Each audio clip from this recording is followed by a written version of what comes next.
আপনাদের ভালোবাসায় সারা জীবন আবদ্ধ ছিলাম, সারা জীবন থাকতে চাই।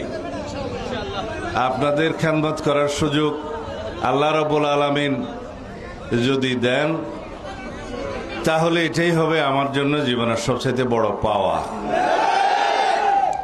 জীবনের শেষ মুহূর্ত পর্যন্ত এই দেশের মানুষের সেবা করার তৌফিক আল্লাহ রাব্বুল আলামিন প্রদান করুন, এই মোনাজাত করি। পেকুয়া উপজেলার আমার নির্বাচনী প্রচারণার শুরুতেই আমি এই জায়গায় দাঁড়িয়ে আপনাদের সাথে কথা বলে আজকে শুরু করছি।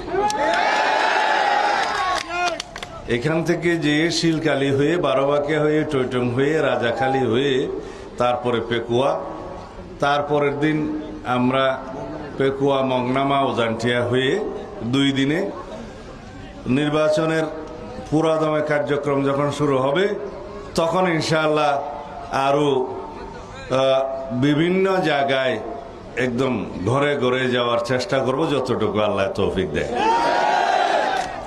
তার আগে আমার একটা অনুরোধ, আপনারা সবাইকে আমাদের পক্ষ থেকে, দানের শীষের পক্ষ থেকে, দেশনেত্রী বেগম খালেদা জিয়ার পক্ষ থেকে, আমাদের নেতা জনাব তারেক রহমানের পক্ষ থেকে একটি সালাম পৌঁছে দিবেন ঘরে ঘরে। দিবেন তো? সবাইকে দানের শীষের পক্ষে সালাম পৌঁছে দিবেন। আমার নেত্রী, দেশনেত্রী বেগম খালেদা জিয়ার সুস্থতার জন্য সবাইকে দোয়া করতে বলবেন। আমাদের নেতা জনাব তারেক রহমানের পক্ষ থেকে সবাইকে সালাম পৌঁছে দিবেন। 2 নম্বর, আমাদের জন্য সবাইকে দোয়া করতে বলবেন। আমরা সবার দোয়া প্রার্থনা করছি। 3 নম্বর, দানের শীষের পক্ষে একটা ভোট প্রার্থনা করবেন। 2 হাত তুলে ইনশাআল্লাহ। এই দেশের মাটি, এই দেশের মানুষ আমার প্রাণের মধ্যে।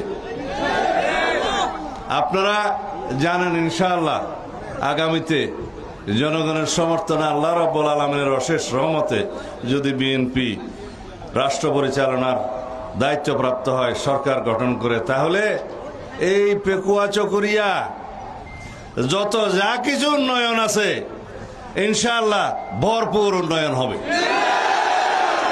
আমি একটা করে নাম ধরে বলতে গেলে বহু সময়, কিন্তু উন্নয়ন পরিকল্পনা আপনাদের সাথে আলোচনা করে